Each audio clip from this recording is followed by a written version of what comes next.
And ఈరోజు video వచ్చేసి biomolecules enzymology third semester major microbiology వాళ్ళకి. అండ్ వీడియో వచ్చేసి ఫుల్గా చూస్తానికి ట్రై చేయండి. జస్ట్ అంతా ఒక 4 minutes or 5 minutes ఉంటుంది. ఫుల్గా చూస్తే మీకు క్లారిటీ వస్తుంది. అసలు క్వశ్చన్ పేపర్ ప్యాటర్న్ ఎలా ఉంటుంది, అసలు ఎలా అడుగుతాడు, మనం ఎలా అటెంప్ట్ చేయాలి ఏంది అనేది ఒక అనలైసిస్ మనం చేయొచ్చు. క్వశ్చన్ పేపర్ మనం రాస్తానికి అనుకూలంగా ఉంటుంది ఫస్ట్ చెప్పాలంటే. ఇంకొచ్చేసి ఏంటంటే ఇక్కడ ఫస్ట్ యూనిట్ 1లో చూసుకుంటే కొన్ని టిక్ మార్క్ చేసినా కదా, ఆ క్వశ్చన్స్ చూసుకోండి. తర్వాత వచ్చేసి యూనిట్ 2లో importance of lipid in biological systems ఒకటి, ఇంకోటి 6th question triglycerides structures functions, ఇంకొచ్చేసి అమినో యాసిడ్స్ ఇంపార్టెన్సీస్. తర్వాత వచ్చేసి ఇంకా ఇది ప్రోటీన్ స్ట్రక్చర్. ఈ ప్రోటీన్ స్ట్రక్చర్ మాత్రం 3 pages ఉంటాయి, రైట్? ఆ 3 pages ఏంటంటే చూసి భయపడవాలి. యూట్యూబ్లో చూసి వాటి షార్ట్ నోట్స్ చూడండి, రీల్స్లో కానీ ఎక్కడో చోట ఉంటుంది. ఆ షార్ట్ నోట్స్ మనకి ఒక పేజీ వచ్చినట్టుగా సింగిల్ షీట్ ఉంటుంది. ఆ సింగిల్ షీట్ని ఏం చేస్తారంటే మీరు లాంగ్ చేసి రాయండి.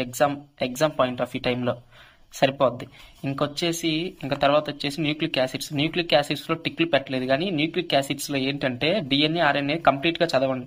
ఇంక ఏదొచ్చినా దాని మీదే బేస్ చేసి రాయండి. ఇప్పుడు ఆర్ఎన్ఏ డిఎన్ఏ 2 ఉంటాయి. డిఎన్ఏ ఒక స్ట్రక్చర్స్, దానికి సంబంధించిన బేస్ పెయిర్స్ ఉంటాయి కదా.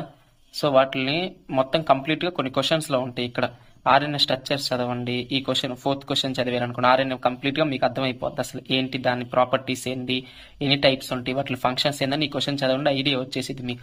ఇంకా తర్వాత వచ్చేసి న్యూక్లిక్ యాసిడ్స్ లో ఆర్ఎన్ఏ డిఎన్ఏ 2 ఉంటాయి. సో ఇందులో డిఎన్ఏ చదవండి, క్లారిటీ వచ్చేస్తుంది. వాటి ఫంక్షన్స్ ఏంది, బేస్ స్ట్రక్చర్ ఏంటి, కాంపోనెంట్స్ ఫంక్షన్స్ అన్ని తెలుస్తాయి. ఈ 2 క్వశ్చన్స్ చదివితే చాలు. ఇంకేంటంటే ఇక్కడ డిఫరెన్సెస్ ఈ 2 క్వశ్చన్స్ చదివితే మీకు ఆటోమేటిక్ గా డిఫరెన్సెస్ వచ్చేస్తాయి. న్యూక్లిక్ యాసిడ్స్ లో కాంపోజిషన్స్ ఉంటాయి, అవి కూడా మీరు ఈ 2 చదివితే రాసేస్తారు. కాంపోజిషన్స్ అంటే ఏంటి అవన్నీ. ఇంకా తర్వాత వచ్చేసి ప్రోటీన్ న్యూక్లిక్ యాసిడ్ ఇంటరాక్షన్స్ ఉంటాయి. ఈ ఇంటరాక్షన్స్ అంత ఇంపార్టెంట్ కాదు, మాక్సిమం అడిగే ఛాన్సెస్ ఉండదు. వీటిలో ఇవే అడుగుతాడు. ఇంక ఇది కాకుండా ఇంకో ఛాన్స్ ఉంటే ఇదిగోండి, ఈ విటమిన్స్ క్లాసిఫికేషన్ చదువుకున్నాను. ఈ విటమిన్ క్లాసిఫికేషన్ కి ఏంటంటే అక్కడ షార్ట్ నోట్స్ ఒకటి ఉంది. అంటే ఇప్పుడు జెమినీ ఏఐ యూజ్ చేయండి. మీరు ఏఐ యూజ్ చేస్తే మీకు షార్ట్ చేసి వస్తాయి డాక్యుమెంట్ టైప్. నాకు ఆ డాక్యుమెంట్ ఉంది, నేను లింక్ మీకు డిస్క్రిప్షన్ లో ఇస్తాను, చూసుకోవచ్చు. ఇంకా తర్వాత వచ్చేసి ఎంజైమ్స్. మెయిన్లీ ఈ రెండు చాప్టర్స్ మీద ఫోకస్ చేయండి. ఫస్ట్ ఈ 2 కంప్లీట్ చేస్తే మీరు సేఫ్ సైడ్ లో ఉండొచ్చు. ఏంటి అంటే దీనిలో 2 క్వశ్చన్స్ అడగొచ్చు ఛాన్స్ ఉంటే. 2 క్వశ్చన్స్ అడిగితే 20 marks, and దీనిలో 1 question 30 marks రాసేయచ్చు. మనం ఎక్కడే అటెంప్ట్ ఇవ్వచ్చు. ఇంకా ఛాన్స్ ఉంది అనుకుంటే మాత్రం వీటిలో లిపిడ్స్ లో ఇంపార్టెన్సీస్ అడుగుతాడు. ఇంపార్టెన్సీస్ కాకుండా క్లాసిఫికేషన్స్ కూడా చదువుకొని వెళ్ళండి. మీకు చెప్పాలంటే ఇదిగోండి, ఇక్కడ ఉన్నాయి కదా, చూడొచ్చు. ఇది ఏకేయూ యూనివర్సిటీ వాళ్ళది question paper, biomolecules enzymology. So ఇక్కడ ఎన్ని ట్విస్ట్ చేశాడో చూడండి. అసలు కోర్ సబ్జెక్ట్ లో అసలు మనం ఇక్కడ ఏంటి, మీరు ఇక్కడ ఇంపార్టెన్స్ చదువుకుని వెళ్తారు, కానీ ఇక్కడ ఇంపార్టెన్సీస్ చూడండి. క్లాసిఫికేషన్ అడుగుతాడు, దాని స్ట్రక్చర్ ప్రాపర్టీస్ అడుగుతాడు. ఇదిగోండి ఇక్కడ 2nd యూనిట్ క్వశ్చన్ నెంబర్ 1 లో ఉంటది దీనికి సంబంధించిందంతా. ఇంకా ఫ్యాటీ యాసిడ్స్, ఇది కూడా క్వశ్చన్ నెంబర్ 3 2nd యూనిట్ లో ఉంటది.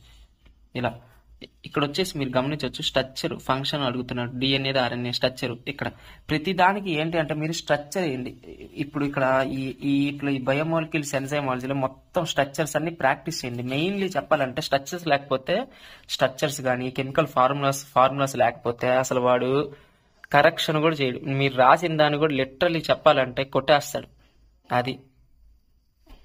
ఇంకా తర్వాత వచ్చేసి ఇక్కడ మీరు గమనించవచ్చు ఇక్కడ డిఎన్ఏ ఆర్ఎన్ఏ డిఫరెన్స్ అడిగాడు. మళ్ళీ వచ్చేసి విటమిన్స్ రోల్ ఉన్నది కదా మెటబాలిజమ్స్ లో. సో 2 questions వచ్చినాయి మనకి. సింగిల్ యూనిట్ లో 2 questions వచ్చినాయి. అప్పుడు మనకి ఎన్ని 20 marks. ఇంకో 10 marks దీని నుండి వచ్చింది. ఇక్కడ చూడండి, ఎఫెక్ట్స్ ఒక క్వశ్చన్ వచ్చేది. 30 marks సేఫ్ జోన్ లో ఉండొచ్చు మనం. సో టెన్షన్ పడకుండా అది. ఇంకా తర్వాత వచ్చేసి ఏంటి అంటే ఇంకా మన స్క్రీన్ మీద వచ్చేసి కొన్ని ఇంపార్టెన్స్ క్వశ్చన్స్ ఉన్నాయి. వాటిని స్క్రీన్ మీద ప్లే చేస్తాను నేను, మీరు చూసుకోవచ్చు. ఆ క్వశ్చన్స్ ఇక్కడ టిక్ పెట్టిన క్వశ్చన్స్ ఒకటే. ఇంకా క్వశ్చన్ పేపర్ లో ఉన్న క్వశ్చన్స్ ఇంకా 5 marks వచ్చేసి మనకి 10 marks లో నుండే షార్ట్ చేసి అడిగే ఛాన్సెస్ ఉంటది. చూడొచ్చు మీరు ఈ పేపర్ ని మన షార్ట్ వీడియోస్ లో అప్లోడ్ చేసినా, మీరు అక్కడ చూసుకోవచ్చు. ఇదిగోండి చూడండి. ఇంకా మెయిన్లీ వచ్చేసి అయితే ఎంజైమాలజీలో ఈ క్వశ్చన్స్ ఉన్నాయి చూడండి. డిఫైన్ ఎంజైమ్స్ ఒకటి, స్ట్రక్చర్ చదువుకోండి. తర్వాత అపో ఎంజైమ్. వీటిలో మ్యాక్సిమం అన్ని వచ్చేసి ఎంజైమాలజీలో మాత్రం కంపల్సరీగా చూసుకోవాల్సింది డెఫినేషన్ ఆఫ్ ఎంజైమ్ ఏంటంటే ఏ క్వశ్చన్ చదివినా ఒకటే ఎంజైమ్ డెఫినేషన్. సో క్లాసిఫికేషన్ చూసుకోండి. క్లాసిఫికేషన్లో మనకి షార్ట్గా గుర్తుంటానికి ఓత్ ఇల్లు అని పెట్టుకోండి. క్లాసిఫికేషన్ ఓత్ అంటే ఆక్సిడో రిడక్టేజ్, టీ ట్రాన్స్ఫరైజ్, హెచ్ వచ్చి హైడ్రాలసిస్. అలా వీటిని షార్ట్ నేమ్స్ ఓత్ ఇల్లు అని గుర్తుపెట్టుకోండి, సరిపోద్ది. మీకు ఏంటంటే ఈజీగా ఉంటుంది ఎగ్జామ్ పాయింట్ ఆఫ్ వ్యూలో సైడ్ హెడ్డింగ్స్ గుర్తుపెట్టుకోవడానికి. అండ్ వీటిలో ప్రతి ఒక్క క్వశ్చన్ మీకు చదివితే చాలా ఈజీగా అర్థమైపోద్ది. వీటిలో ఏంటంటే స్ట్రక్చర్ ఉన్నది ఒకే ఒక క్వశ్చన్కి, రైట్ ఏంది structure of enzyme, protein structure. ఇది ఏంటంటే ప్రైమరీ స్ట్రక్చర్, సెకండరీ, టెరిషరీ, క్వాంటిటరీ స్ట్రక్చర్స్ ఉంటాయి ఈ క్వశ్చన్. ఈ 2 యూనిట్లు అయితే మేజర్గా స్టార్ట్ చేయండి, ప్రిపరేషన్ స్టార్ట్ చేయాలనుకున్న వాళ్ళకైతే మాత్రం. ఇంకా వీటిలో వచ్చేసి 5 మార్క్స్ చూసుకోండి. ఒక్కోసారి ఏంటి అంటే ఛాన్సెస్ ఉంటే 10 మార్క్స్ కూడా కలిపి 5 మార్క్స్ అడగొచ్చు. 10 మార్క్స్ చదివిన క్వశ్చన్లోనే హాఫ్ చేసి మళ్ళీ అది 5 మార్క్స్ అడుగుతారు. మీరు ఎంజైమాలజీ చదివితే ఇక్కడ 5 మార్క్స్ కూడా ఈజీగా అటెంప్ట్ చేయొచ్చు మీరు, లైక్ అలా. ఇంక ఈ వీడియో యూజ్ అయింది అనుకుంటే మాత్రం ప్రతి ఒక్కరు సబ్స్క్రైబ్ చేసి బెల్ ఐకాన్ యాక్టివేషన్లో పెట్టుకొని లైక్ చేస్తే ఇంకా రీచ్ ఎక్కువ వస్తుంది. ఏంటంటే ఛానల్కి రీచ్ ఉండదు కదా, సో సెర్చ్ చేస్తే మనకి రాకపోవచ్చు వీడియో. సో చూసిన వాళ్ళంతా లైక్ చేయండి. Thank you for watching video.